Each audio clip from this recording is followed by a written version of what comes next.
Hey guys, I'm Stephanie, and this is Steph Stove, and today we're making Christmas cookies. Particularly today, we are making something called a Snowball Christmas cookie. And just like you think, something rolled in snow, this is going to be rolled in wonderful, sweet, powdered sugar. And just a wonderful, great little cookie that you can eat, enjoy for yourself, give to a friend or relative, or if you want to, leave as a nice little treat for Santa. So let's get ready and let's make us some Snowball Christmas cookies. Here we go. All right, to get our cookies started, I've got 2 sticks of softened butter in my stand mixer, and I'm going to lock it into place and start beating my the butter together.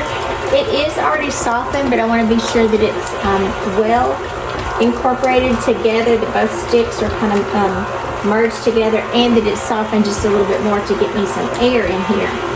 And after this comes together for just a minute, and I can see it's starting to come together now, then I'm going to come in and I'm going to add some granulated sugar to it. This is just regular white sugar. And so this is 1/4 of a cup of granulated sugar. I'm just going to add that in and let the butter and sugar cream together. Give that just a few minutes. I'm going to turn it up a little bit higher on my speed. Let's come together. While this is coming together, I'm going to stop it just for a minute. And I'm going to take a spatula here and kind of scrape it down, because even though that I've got a mixing blade with a scraper attachment here, I want it to all come to the center. I don't want it all kind of clumped up on the sides, because right now all we have in it is butter and sugar. We don't have a lot of ingredients, and I don't, like I said, want all that to the sides. So I'm going to kind of help it out and give it a little bit more of a scrape down. Get all this extra off my spatula here.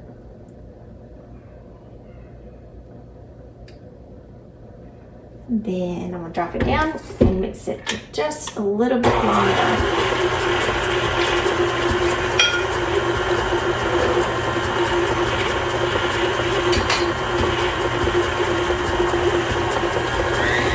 And again, you want to really be sure that this sugar and butter are well combined. So you're going to have to give it just a couple of minutes to work together. It won't be just a quick, 10-second mix. It does need to be sure that it has come together and it's creamed very nicely.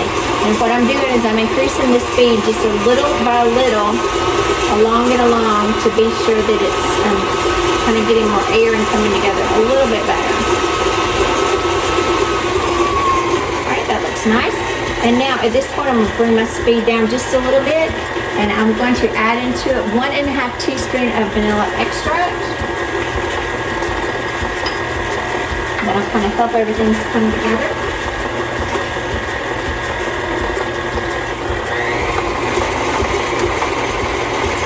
And if you've never had these cookies, these are so good. They're not, like I said, super sweet, but they are just delicious, and they're super easy to make.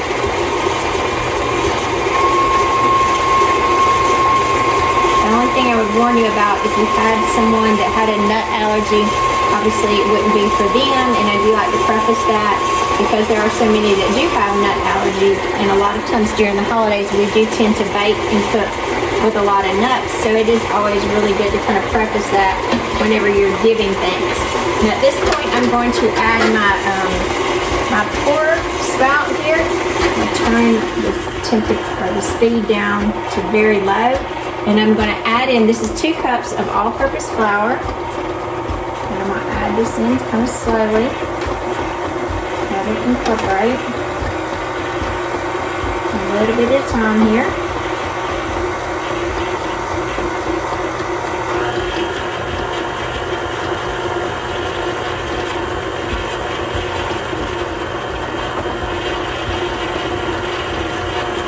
And again, you always want to be really careful when you're adding flour to when you're using your stand mixer, because if you do it too quickly, you'll be wearing the flour. I have this little pour attachment right here is a blessing. It'll still get things on the outside, but it does help quite a bit.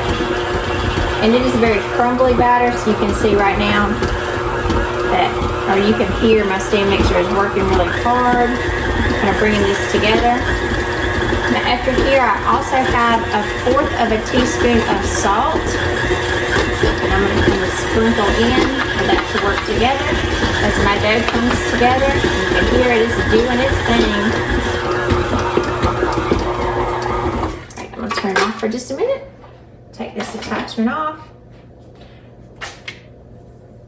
Ooh, and you can see it's come together nicely. Now I still have some butter along the sides that has come, so you want to kind of make sure that you scrape that down and give it another whirl in the mixer to be sure that all of this comes in and is incorporated. Because again, there's not a lot of liquid minus the vanilla in here. It's kind of more like if you think of like a shortbread cookie and that consistency. So we want to be sure that all of that butter is in there. You think, goodness, all that butter, doesn't that just sound delicious? Butter, sugar, flour, It's good cookie batter right here. Trying to get all this extra butter off because I don't want to lose any of it. Kind of scrape it there. Make sure I get it. Drop this down. Lock it. Just try to do that carefully. And I want to again make sure that I'm incorporating that butter that I scraped down the sides and make sure that's getting back into the dough as well. And then I'm just going to wait just about a minute or so until I see that it is well incorporated.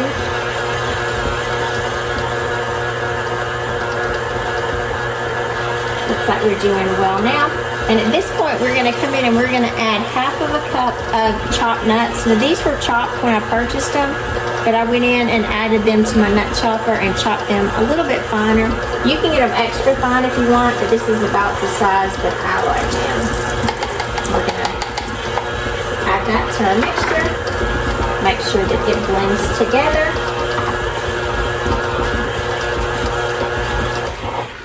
Stop it. We're going to scrape down the sides again because again you will see a lot of your dough where the nuts are not incorporating, and you want to be sure that they're all together. So you get several times stop, pause, scrape down the edges, and again you will have to do the scrape down method kind of as many times as you deem necessary to be sure that everything is together. I don't want to have to give an exact number because again it could be a little different for your mixer, depending on what type of mixer you have. Now you can do this with a hand mixer as well. That's perfectly fine. I just prefer to use my KitchenAid stand mixer.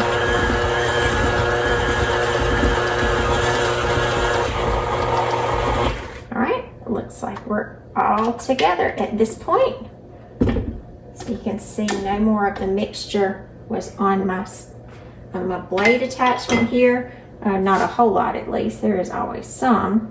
I want to say none at all, but it wasn't clumping up as it was before. So at this point, you can see our batter, what it looks like.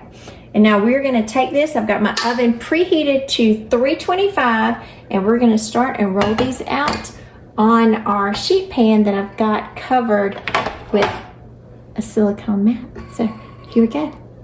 All right, I'm back at my stove again. And we are going to get ready to place these on our silicone mat. And if you don't have a silicone mat, you need to place these on an ungreased cookie sheet. And what we're going to do, I'm going to scoop out. This is like a big serving spoon. And I'm going to scoop this out and I'm going to roll this into a little ball, about 1 inch or so. And you're just going to place these all along on your cookie sheet. If you wanted them smaller, that's fine. Make sure that you wash your hands really well. I just kind of paused and washed my hands just a minute ago. They're going to be somewhat sticky because all the amount of butter that's in them. That's okay. Got all of our cookie dough rolled out, so we can do it with 3, 6, 9, 12, 15, 18 little balls, and they're about 1 inch. And again, if you have some of them that are a little bit bigger, as you can go and just kind of pull from 1 or 2 to kind of even them out. Now, They don't spread out a whole lot, so you don't worry about having to get them too close. We're going to put them in a 325-degree oven for about 15 minutes, possibly 17 minutes, and just until they're golden brown. So here we go. Let's get ready and place them in the oven.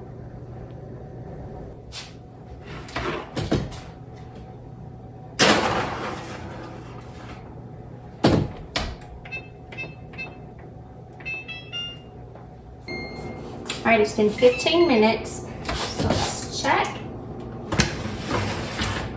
And see, they have not spread out very much, and they're kind of firm to the touch, but I want them a little bit browner. So I'm going to put those back in, and we're going to cook those for an additional 2 minutes.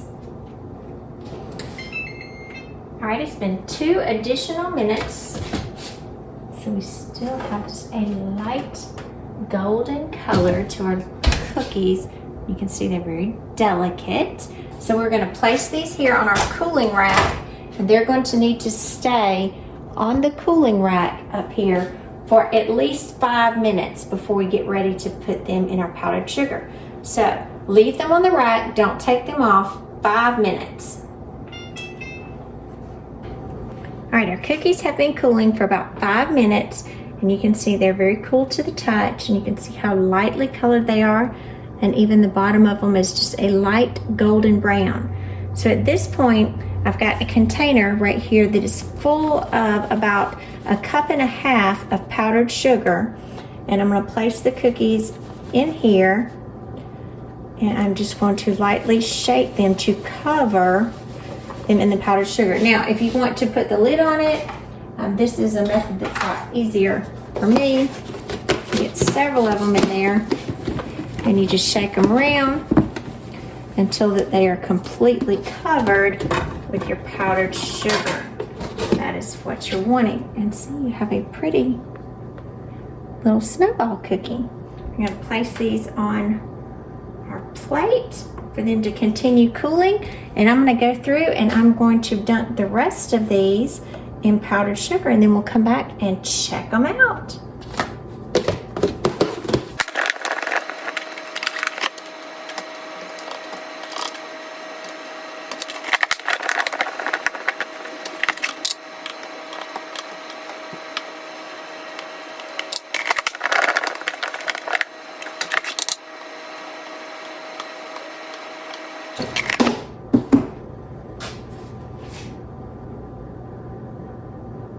There we go. Now we have all of our beautiful snowball Christmas cookies. Look just like a perfect little snowball. I'm Stephanie. This has been Steph Stove. For today, we started making wonderful Christmas cookies, and we started off with snowball Christmas cookies. And these are just a light little Christmas cookie that you'll see just dunked in powdered sugar, looking like a little snowball. They're not overly sweet with the exception of the powdered sugar. So if you can think of something like a pecan sandy, that's perfectly what it makes me think of. And they're just yummy. So I do hope you like these and make these with your family as well. You will want them to continue to cool some more. And if you feel the need to, hit them with some powdered sugar one more time. Remember, give us a thumbs up, click that subscribe button, and remember, Steph Stove, we're making memories one dish at a time. Thanks for watching. I'm gonna eat this cookie. Look at that. Very good. Good night.